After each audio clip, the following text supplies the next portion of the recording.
PCB निर्माण की लागत।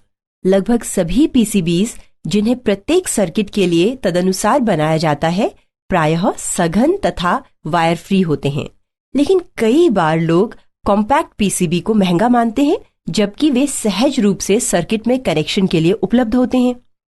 विकल्पतः वे अपना स्वयं का पीसीबी बना सकते हैं जो कि एक जटिल कार्य हो सकता है, लेकिन वास्तव में किफायती होते हैं। आमतौर से पर्सनल पीसीबी बनाने के लिए आवश्यक कंपोनेंट्स पड़ोस के हार्डवेयर स्टोर पर उपलब्ध हो जाते हैं और वो भी उचित दर पर। पीसीबी निर्माण की लागत 1। सबसे साधारण सर्किट को छोड़ पीसीबीज लगभग सभी इलेक्ट्रॉनिक सर्किट्स में उपयोग होते हैं। उन्हें कुछ अतिरिक्त डिजाइन प्रयास से बनाया जाता है जो सर्किट के खाका खींचने में मदद करता है। सर्किट्स को पीसीबी द्वारा बनाना वायरिंग विधि की तुलना में सस्ता तथा तेजी से होता है। सभी अपने आवश्यकता अनुसार डिजाइन वाले पीसीबी बना सकते हैं। उन्हें सिर्फ एक विस्तृत और नियोजित प्रोसेस का फॉलोअप करना होता है। PCB fabrication. यदि आप किसी जटिल पीसीबी को देखें तो आप स्वतः ही कंफ्यूज हो जाएंगे या डिजाइन तथा उसकी रचना में उलझ जाएंगे।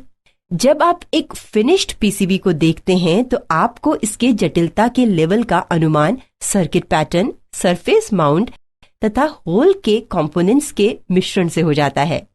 ये पैटर्न बताते हैं कि ये कितने कठिन और समय लेने वाले हैं तथा इनके लिए कितने खास टूल्स तथा एक्सपर्टीज की जरूरत है। परंतु वास्तव में सच्चाई विपरीत है। सच यह है कि पीसीबी का फैब्रिकेशन एक सरल प्रक्रिया है।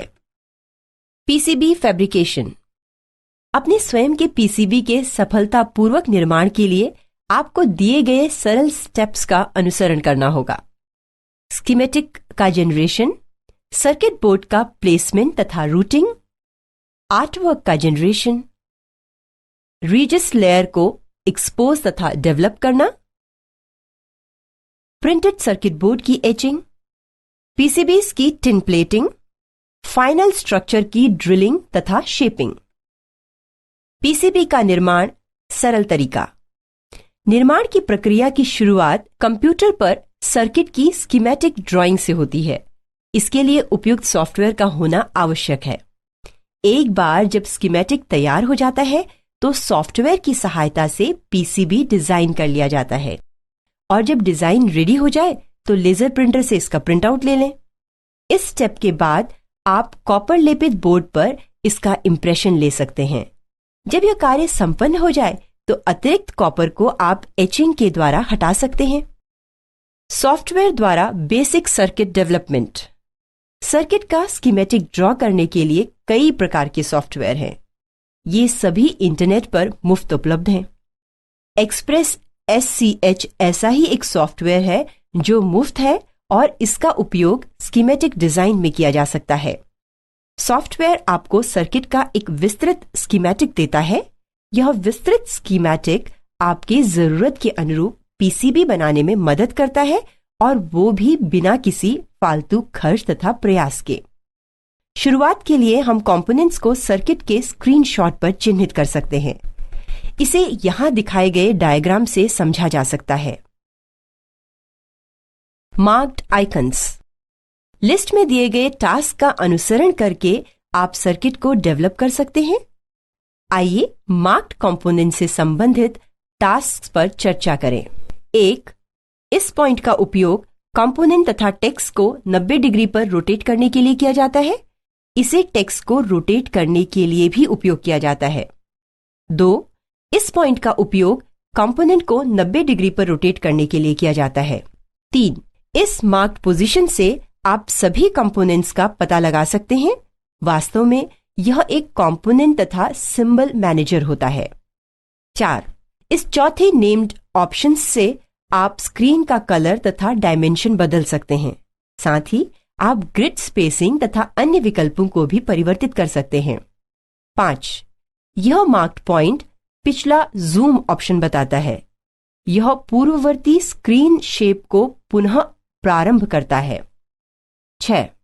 इस ऑप्शन को जूम टू फिट ऑप्शन भी कहते हैं। Marked icons. आइए मार्क्ड कंपोनेंट से संबंधित कुछ और टास्क पर चर्चा करें। 7. यह जूम आउट ऑप्शन है। 8. यह जूम इन ऑप्शन है। 9. इस मार्क्ड पॉइंट से आप पिछले एक्शन को अनडू कर सकते हैं। 10. इस ऑप्शन से आप फाइल को सेव कर सकते हैं। 11. यह आपको सेव्ड फाइल या नए फाइल को ओपन करने में मदद करता है। 12. यह पॉइंट एक सामान्य पर्पस का पॉइंटर है। यह मुख्यतः सेलेक्ट तथा मूविंग टूल है। Marked icons. आइए मार्क्ड कंपोनेंट्स के प्रमुख आइकन्स के अतिरिक्त कुछ और टास्क पर चर्चा करें। 13. इस आइकन से आप किसी सेलेक्टेड एरिया को जूम कर सकते हैं। 14. यह आपको किसी कंपोनेंट को किसी खास लोकेशन पर प्लेस करने में मदद करता है। 15. इसकी सहायता से आप सिग्नल या सिंबल लेवल को प्लेस कर सकते हैं। उदाहरण के लिए आप पावर सप्लाई या ग्राउंड के सिंबल को प्लेस कर सकते हैं। 16. यह आपको किसी वायर को सर्किट डिजाइन में प्लेस करने में मदद करता है। यह कनेक्शन को प्लेस करने में सहायक है। 17. यह आइकन वायर को 2 भाग में तोड़ता है। यह वास्तव में वायर में एक कॉर्नर डालता है। 18. यह आइकन एक वायर को एक कंपोनेंट से डिस्कनेक्ट तथा दूसरे से जोड़ने में मदद करता है। Marked icons. कुछ और टास्क जो मार्क्ड कंपोनेंट से संबंधित हैं। 19. यह आपको एक नए कस्टमाइज्ड कंपोनेंट के लिए रेक्टेंगल बनाने में मदद करता है। इससे आप कोई भी कंपोनेंट बना सकते हैं जो कंपोनेंट लाइब्रेरी में उपलब्ध नहीं है। 20. यह आइकन कस्टमाइज्ड कंपोनेंट में एक नए लाइन को जोड़ता है। 21. यह आइकन कस्टमाइज्ड कंपोनेंट में एक सर्किल या आर्क को जोड़ता है। 22. यह मार्क्ड आइकन कंपोनेंट में एक नए पिन को प्लेस करता है। 23. यह आइकन टेक्स्ट को प्लेस करने में मदद करता है। 24. यह ग्रिड को स्नैप करने में मदद करता है। यदि यह ऑप्शन ऑन हो तो वायर को मूव किया जा सकता है और खास गैप पर कोण बनाया जा सकता है। अब आप सीधी लाइन बना सकते हैं और डिजाइन भी। यदि आप बहुत ही शुद्धता के साथ कोण बनाना चाहें तो इस आइकन को ऑफ कर दें। पीसीबी की डिजाइनिंग। स्टेप्स के डिस्कशन के पश्चात आप विभिन्न आइकन्स के कार्य से भलीभांति अवगत हो गए होंगे। एक बार जब आप आइकन्स को अलाइव सेट करते हैं तो आप आसानी से अपने डिजाइन किए गए डॉक्यूमेंट को बिना किसी अतिरिक्त प्रयास के पा सकते हैं। इसके लिए आपको सिर्फ डिस्कस किए गए स्टेप्स को क्रमबद्ध तरीके से अनुसरण करना होता है और आपके डिजाइन वाला पीसीबी तैयार है। आप अपने पीसीबी डिजाइन का प्रिंट आउट ले सकते हैं जो बाद में कॉपर लेपित बोर्ड पर रिफ्लेक्ट होगा। डिजाइन्ड पीसीबी को तब एचिंग प्रोसेस पर समाप्त किया जा सकता है।